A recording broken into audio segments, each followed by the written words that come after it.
Okay, I will share and give you now. You share them.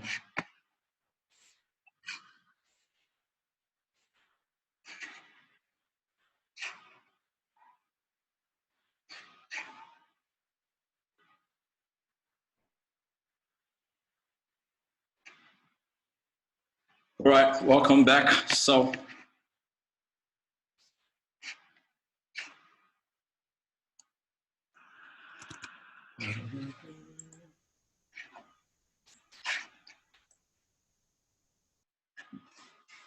all right, welcome back. Thank you, Kennedy. I see you.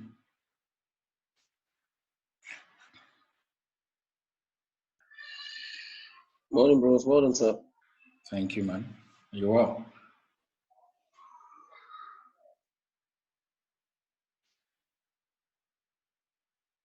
All right, so while we wait for others to join, Wale posted a question here that asked about what report shows that e-commerce is growing. Now, one of the ways to respond to that is, like I did say, that you need to understand and study market trends and behavior. So remember, there's definitely going to be a behavioral shift from customers' perspective. Now, a lot of people will still not be able to want to find themselves going to public places, to the stores, to the malls. Why? Because of the fear, and because some people just want to consciously stay isolated, and because of the fear of, contacting the virus from any other person that exists there. All right. So based on that, a lot of people are definitely not going to go to the mall or find themselves in the in the in the midst of the general public. So people will want to kind of get themselves hiding or staying or locked in. And so because of that, it is believed that so many people would definitely stay indoor. Now that gives opportunity for uh, delivery businesses or e-commerce to trade and trend based on mm, how do I explain it now? So the e-commerce industry will definitely capitalize on that. A lot of people would definitely isolate, and this report is coming from the fact that it is an observed behavior. It is an observed behavior right now, and even with the trend that we're seeing, a lot of businesses have actually decided. A lot of people have decided rather to order in their groceries and not bother themselves trying to go to the store. So because businesses are going to be in that position, so these businesses would find themselves within spaces where they have to use e-commerce platform or delivery platform to get stuff done for them. Now, so what is suggesting the fact that e-commerce will grow is a lot of platforms were definitely a lot of business people, at least maybe 10 to 15% of the population would stay clear from the malls and from grocery centers. Now, because report has shown, okay, like in South Africa, the report shows that in the Western Cape, I think, the mall is where people caught the virus the more, all right? So what do you think is going to suggest to people? Remember I spoke about the fear factor, the fear force factor, the fear force factor, based on the information people hear, will keep some people at home.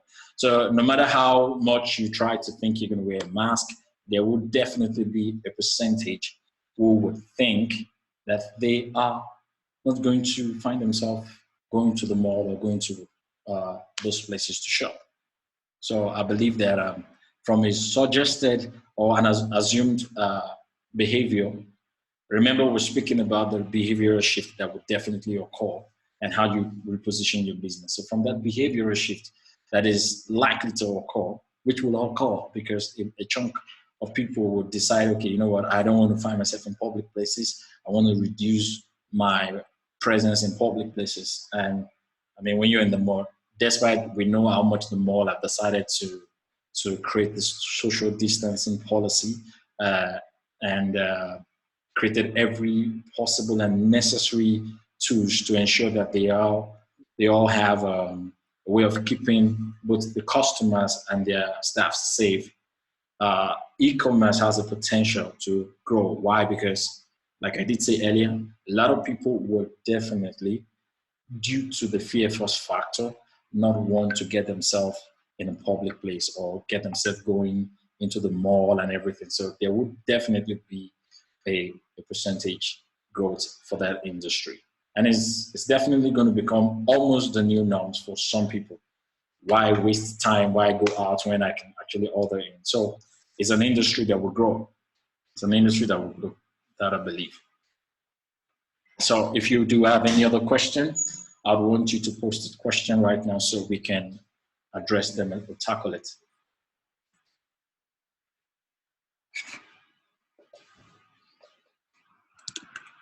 Right? Do we have?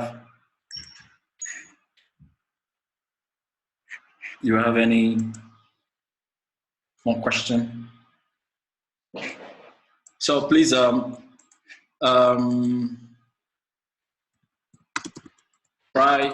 and also go to our website, the African Business College website, and see if you can lay hold of the materials that we've made available there. One of those materials I did share with us the white paper from the African Union that spoke about the impact of the pandemic, and there are websites that have suggested how e-commerce and logistic business and data-driven healthcare services, and of course the digital business driven solutions service industry would also grow. And just like we did say, Zoom, Netflix, and all of these guys have actually grown massively with what they have right now in terms of usage. People who never used them before suddenly have become people who use them now. You get, so all of these guys are definitely going to be changing the game and changing the way we see businesses. Okay, learning is made possible now because Zoom is making it easier for people. It's not that Zoom is a new business or a new business, beg your pardon. Zoom didn't just come up now. Zoom has always existed. Some of us used Zoom because we did business at a certain level. Now, but it has become what almost anybody, any business will use. And if you look at religious sector today, Zoom became the closest platform they could all run to. Facebook Live became the closest pulpit they could all run to. Why? Because there is no opportunity for them to gather physically. So now they had to create a virtual church. They had to create an online church. And so that is what is happening. And it's been an amazing journey. And if you get feedback from a lot of churches or businesses that have engaged these collaborative tools, digital collaborative tools or entertainment tools, you discover that this business is already finding good growth and remaining relevant, which we believe is the most important thing. That the ability for your business to remain relevant is key. It's absolutely key for this period. All right. So, like I said, if you do have any questions, please, the floor is open. We are officially done with training. So I just want to attend to questions and let's see if we can do our best at giving a stab at it.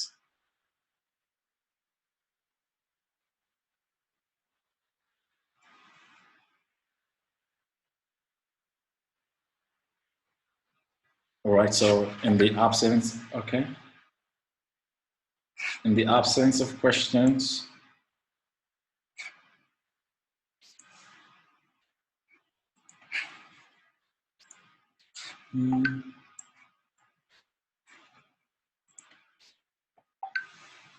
all right. So some people are giving me update that they're also trying to join in and they're having issues.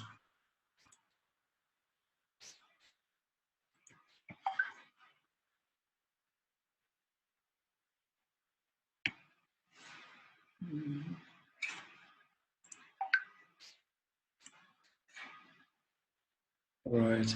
So a question from Kennedy from Abuja says, from my end,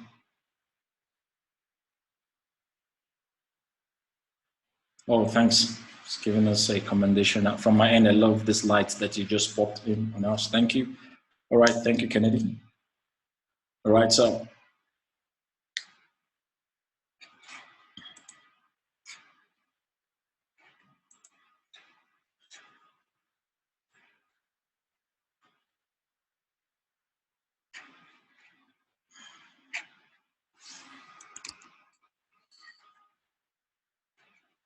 okay.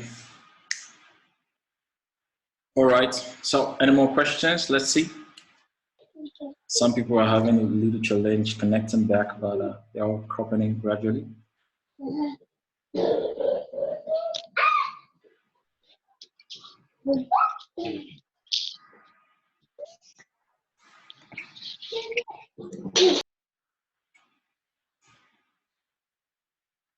Okay. All right. So maybe I would officially wrap this up. And if you do have questions, please do. Okay. Ayo Kunle is in the house. Thank you. I sent a question now, bros. Okay. Somebody sent in a question. But you also can as well ask the question. I asked a question. I just sent it on your private chat. All right. It hasn't come in yet, but let's see. Okay. How would you advise schools to build parents now? All right. I think money, let me just try and give a start to it. Money is as a result of a nice change, okay? You get to build if you've offered value, all right? So if you're not teaching students, if you're not offering any value, if students are at home, you are not training them, you've not created a model to ensure that they are still learning, I don't think you should be building them. All right, I know a lot of people come with this consciousness that school fees is supposed to be an annual thing, or you sign a 12-month contract. Now, but if at the period of the lockdown, when parents are not making money, you also are not adding value to the children, why do you think that parents should pay you? So if, for example, you've created a platform where you've decided to engage digital tools like we're using right now to create learning, to continue to ensure that students are learning and you're offering the services, I'm sure no parents would deny you your pay. So if you teach and you continue to teach during the lockdown, you ensure that these kids are engaged and they all keep up with the work, even though it is now in a different environment, it's virtual, but parents will have a reason to consider paying you. All right? All right, Kennedy, did I give a stop to that? Yeah. Thank you, sir. Thank you. All right.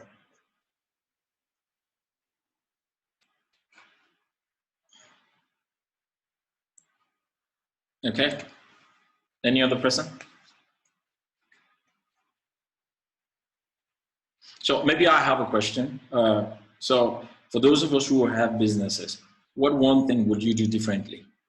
Let's say on the 1st of May, your business is part of the businesses that are allowed to get back on track or get back into business. The big question for you is, what would you do differently? That's question one. And question two is, your business is not part of the businesses that are allowed to open from the 1st of May, but you need to start making money.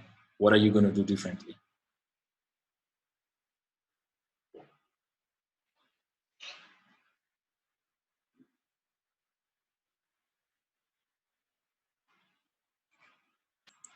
Hello?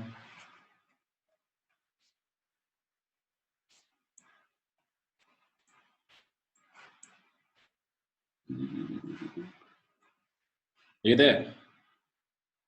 All right. It's fine.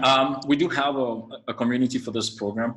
So this course, if you registered on our website, is a community. So most of the materials and questions would all be posted there. So feel free to visit African Business College and ensure that you find, I believe that you find relevant materials. Most of our courses are not started yet, as the instructors are already putting together a tailor-made content that fits the small business landscape as well. And we believe that is going to help small businesses grow. All right. Okay. I have a question. Yes, Emmanuel, please go ahead. I mean, unmute your mic and just talk to us. It's fine.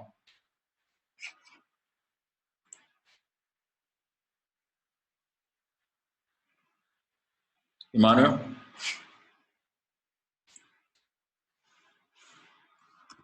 Hi, thank you so much, Tonito, for this presentation. Hello, can you hear me? Yes, very well. Okay. So my challenge is talking about schools and how to get students on their feet during this period, and which is very uncertain because we don't know when the crisis is going to go. So how would you, as a digital expert, be able to advise schools to actually optimize learning? All right. Okay. I think one of the first things is there is a faster way to get that the schools can embrace the digital framework in order to begin offering their services. And the fastest way without them having to spend too much money on infrastructure or hiring somebody to work as an IT and do all of it is to just sign up with platforms like Zoom, all right? If they have Zoom, they can get going. And why? Because Zoom enables them to create the class for those who have access to the class. So it doesn't become a general thing, okay? We would have suggested use Facebook Live. Now, but if you go Facebook, everybody will see. That means it's a public thing. But if it's a school, Zoom for me is one top selling stuff, okay, that you can use. And now, if they also want to get a bit sophisticated as a school and they have the resources, and while using Zoom, they also can decide to integrate these collaborative conference tools into their school websites. And so they need to find a way to create a portal, and that portal can help them to start from the school. Secondly, they can also find themselves using third-party portals where they join platforms. And I've seen different platforms. There's one like StudyLize that we built for clients. StudyLize is not a particular school, rather is a hub for different schools to share their content on it and learn from it. And so your students go to that place, sign up, and they pick schools. They discover that the school is part of that platform, and they click the school and they sign up. And what happens is not just the school, they get to pick their grades and content. So whenever they sign in, they get content from their school, from their grade, from their teacher. And they can also go to submitting assignments and taking every other activity. So if schools are going to get back on track on time, I think they should find these platforms that are already there and plug in swiftly and get on track. That's my 10-cent answer for you.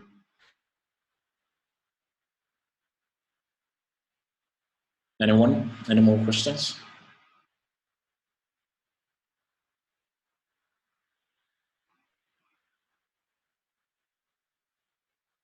All right. So I think it's time to call this a beautiful day. Thank you so much, guys. Thank you for everyone who took the time to join. Okay, and it's been an amazing time sharing with you all.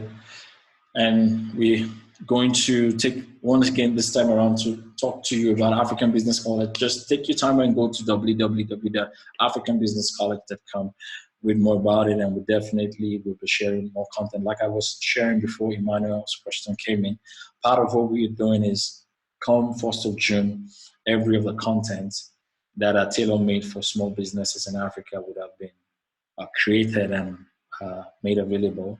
So it's as a learning on-demand platform. So it's not like if you don't attend class on Monday, you missed out, but you just have to find a way to create a culture of learning while you do businesses.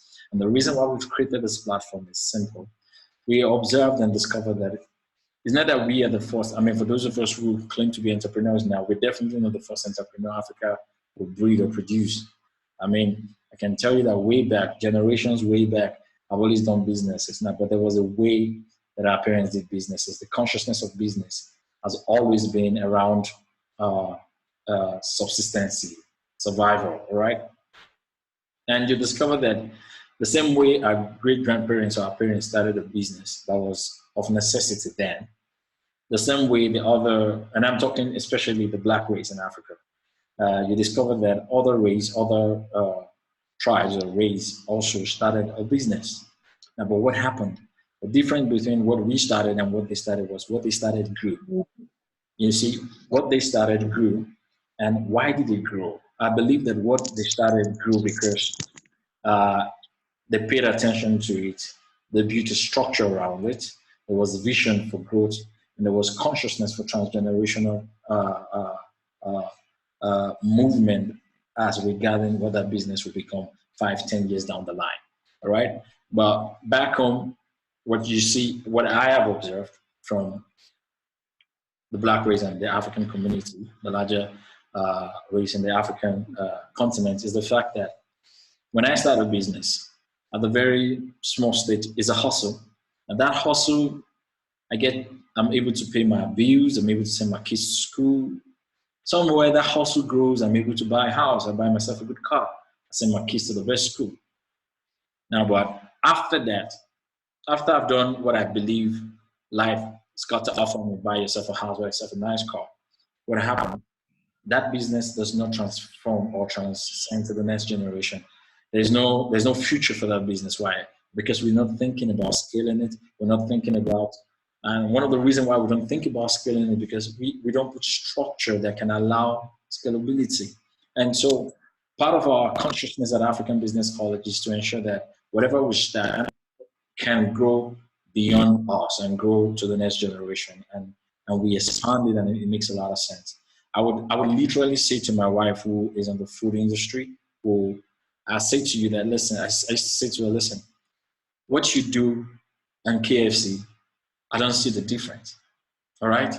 The difference right now is that you are here and small, but you can be where they are today if you apply yourself, if you put a structure, and you have a vision about it, you have a dream about it, and you focus on it.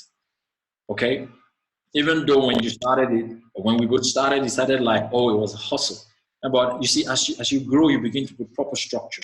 Because the same way these other businesses, the same way KFC, the same way, what's it called, any other big brand that you think about today. I mean, look at the story of Apple, look at the story of Microsoft, look at the story of Larry Ellison, the owner of Oracle. Look at some of these guys just tried something. It was an idea, they gave it a shot, they gave it a try, look at where they are today. What Facebook is today is not what Facebook is originally or when it started. Okay, there's so many things so many industries that has the potential to scale. I almost believe that any industry can scale. I almost believe that. I can categorically tell you that every industry, every business has the potential to scale, and not just scale pretty well. Now, but what do you need to scale a business? What do you need to put in place to scale a business? All right. So when structure is missing from the foundation, and when I talk structure, a lot of times people think structure is because you've gone to, you have an HR person, you have an accountant, you have a lawyer, you register the company. Those are one base. Now, structure for me is first a subconscious effort before the physical structuring that you do, the Lego structuring, or the growth and marketing strategy that you put in place. It's that internal consciousness to say, this is where I'm going, and this is what I'm willing to do to get to where I want to get to. All right. And part of the structure that we don't have in Africa, I used to have a friend who had a bakery here before he relocated. And, you know, he had a son who was already a teenager. But the son, and even, I'm not sure they knew what he does for a living or how he made money. All right. And that's what some of us do as African parents. We do businesses, we make money. Our children don't show up where we are, they just spend the money. Now, but if you look at another community, maybe let's say the Jewish community or even the Arabs, as they grow, what happens? These children begin to come into the business, and they make sure that these children begin to understand this line of business. All right? And before you know, you're going to find a child that has been grown to take the business to the next level. So if you have a child that has gone to school and backed a lot of degree, and you have a business, now at the end of the day, what do? We raise our children to go work for another business. It's forgetting that what we also have is a business that has potential to scale. Every Fortune 500 company did not start up as a Fortune 500 company. They started somewhere till they got to where they are. So it is part of what our dream is as a college, to ensure that everybody who would attend or who would take the privilege to study with us or take a course with us will be grounded in understanding what business is within the African landscape and how it directly impacts your business as a small business owner. We are not offering a degree yet, like I did say earlier, but our goal is that someday we will get there. But for now, what we want to offer you is the business skills, the tools, the right tool sets that you need to go about your day-to-day business activities. All right, so that is all about it, about African Business College. Once again, thank you all so much for joining us. Thank you for giving me your time, and I really appreciate it. And I hope that this class had made impact or helped shape your thoughts. Wale came in after we gave a stop. I can see your hand. Wale came in after we gave a stop to his question about what is informing the report that e-commerce will grow. Now, if you remember at the very beginning, I'm not sure you were in the classroom when I said that, but at the very beginning, I did say that there's definitely going to be a conscious behavioral shift. And I spoke about the fear force factor, which will keep some people from trying out or from even going out. And based on that, so there is first an assumption that an industry grows on three bases from my perspective, and even from research. Is that a researched data that has given growth margin to say, okay, this is how this industry is going. Two, when you have a pandemic like this, there is a cause and effect, okay? A part of the effect of this kind of a virus where conscious isolation would creep in for some people, being the fact that, the mall is a place where a lot of people gather. Some people may not want to go to the mall again. Three is the fact that a lot of people might want to find themselves saving time while they go to work and staying safe for them. So I read it on a website, just that I didn't put that link down, and I may not remember that particular website, but I was doing my research and I saw that e-commerce was one of the industries that less people did reports that would also take a level of growth impact. It might not be as we expected. Already, a lot of people are used to shopping online, buying clothes and everything. Now, the grocery aspect of it, which virtually every grocer right now has that item in terms of service offering to say shop online, click and get delivered, or click and delivery, or how to put it on their website. So a lot of these guys are already coming up with such tools and everything. So based on assumption, based on verification, that behavioral shift might or should definitely cause some growth in the e-commerce sector. I hope I'm able to give that a start, but if you have any other things to say, I see your hand is still up. I see Ayo's hand is up. Ayo, can you unmute yourself and just... Okay. Yeah, can you hear me? Sorry for Ayo? answering this and for this question at this point in time. I actually didn't log in on time. Okay. Well, can you hear me, please? You said what? Can you hear me? Yes, we can hear you. Can you hear me clearly? I just want to be sure. Very well. Yes, I hear you. Okay, yeah. So, sorry, it's late. Yeah, I'm coming with, but it's just a question. I'm just trying to see if people need to think in this line, and if that is their own line of thought, I mean, businesses, then what could be a viable solution for the future? What if the pandemic becomes a seasonal thing? How can businesses then react to it? Because that means that they need to provide dual structure that can cater for their normal business and in a situation like this. Thank you. All right. Okay. For every question, I'm giving my best start to it. So Aya's question is, what if the pandemic becomes a seasonal thing? and that it becomes something that comes up every now and then. Now, remember I spoke about the fear force factor, which can creep in. So some people are already thinking just the way Ayo's questions come. So how will businesses prepare and reposition for that? Now, one thing I would advise businesses to do is you have to study trends and find the new thing that will sell, right? So if this, because if it becomes a seasonal thing that every now and then your businesses is affected by lockdown or by some sectors not being allowed to function, then you need to reposition your model to fit into what sells and what functions. So my advice to those businesses, you have to deliberately and intentionally find what works and work on it. Secondly, you have to find how to retweak your value offerings as a business so that it becomes relevant in and out the pandemic or the lockdown. I don't know if that would suffice for an answer for you, Ayo.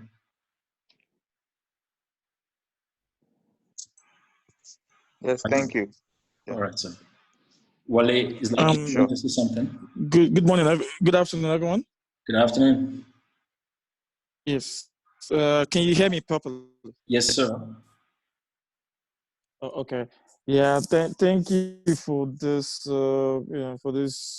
Beautiful initiative. I think everyone needs to be part of something like this, especially during this time, because I don't think we can say we are going to suffer from information overload at this period, because no knowledge or information is lost or is useless at this particular point in time. So thank you for putting this together. So the reason why I asked my question was, so I've seen it is I'm sure you know that it is my research and business consulting is what I get paid for. Yeah. So I tend to be very careful around the kind of insights that we produce. So absolutely, you're right. You're spot on by saying that e-commerce is one sector that is going to grow amazingly into the future, and we've seen the attraction over the last few years. But right now, is actually going to grow way faster. But the caveat there is that product or the particular product line will matter as we go through this cycle. So if you're selling something that the margins are very small, chances are that you will you remain subsistence. But if you're playing to in a product category whereby the product category whereby the margins are a bit higher, whereby you are able to provide convenience and still be able to get people to get onto your platform. So example will be like anyone that gets into medical supplies now is a no-brainer. You're gonna make it. It's a no-brainer.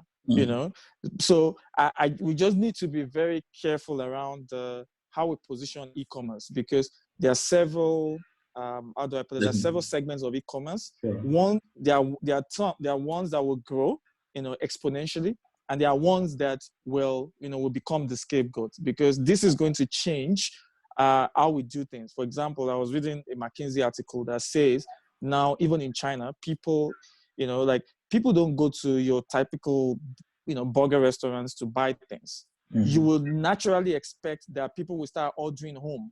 Now people are even scared that when they order home, they could be infected because they don't know where the food was coming from. And even before the pandemic, in fact, people were restaurants were they were asked to actually put the name of who actually supervised the food. What is the temperature of that person? You can imagine that kind of scrutiny. What's the temperature of the human temperature of that person? And then you tell us, what are the precautions you took, to provide that particular food. So we just need to know that, as we go along, so many things are going to resurface, and that should shape our thinking and go into the future. So e-commerce is great, but I think we need to unpack it further. My thought. And then to Ayo's question around and I think your answer to it was Absolutely spot on. I think we have to treat this just like any other scenario, whereby businesses are not going well. What do you do? So you have to have different scenario analysis for your business. This thing is not going to, miraculously go away the way President Trump has been saying it. It's not going to miraculously go away. It's going to be around, and it's going to become a seasonal thing. So we have to factor seasonalities into our product offering. When similar to an example will be, if you take beverages, for example, your Coca-Cola products, all their products are affected by seasonality. During hot weather, they don't sell as much. During winter, they don't sell as much as the amount that they sell during winter. So they factor that into their planning. So they know what they are going to make during winter season and during summer season. So I think that is what we need to start doing during this time and going forward. That's right. Thanks again. Thanks, Wale. Okay, there's another question from Richard Kamalafe. He says, what is the role of technology to agriculture to adapt if someone has to invest into it? From my end, I think agriculture is not an industry that is suffering from this.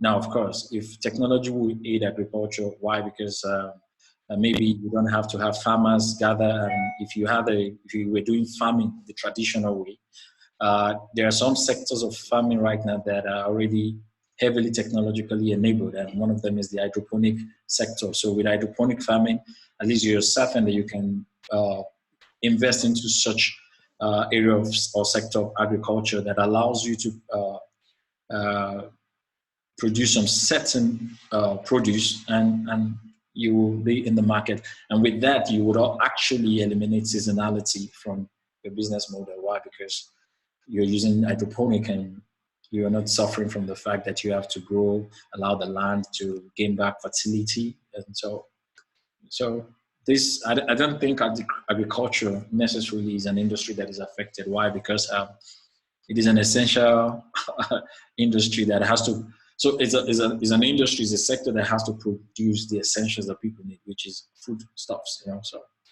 I hope I gave a start to that. Mr. Richard? Hello, sir. Yes, sir. Thank you. Yeah. Sorry. I'm just thinking widely because, like now, agriculture. Three major things I'll be thinking about is the pharmacy, the agriculture, and the other parts. So, like investing in agriculture, because now everything being locked down, this and that, but everyone is demanding for food. So I'll just be thinking of what are the other what areas to invest. So something like this will not affect. So whether you're locked down or locked in or locked out, you will hit. Yeah, making money. So just to think widely how somebody can be making money while you're sleeping. All right. Well, if I try another step, the reality is agricultural, agrotech is not as cheap as it might sound. But if you're able to pull as much as maybe even 40 or 100,000 rand, I believe it should. But I think we have a friend who's a consultant in that area. We might just need to connect him with you, and you just ask your question if it's an industry you want to get in, and let's see. But off my head, I don't think I have much information on how much you need to invest in it. Now, the truth is there business opportunity in that sector? Absolutely yes. But I don't have off my heart or off my head how much I think you can invest or what space or land space that you need or to get into that investment to make the kind of money that you think that can sustain you. But maybe when we connect the man Davis to you, that will help you get through with your questions. All right, any more?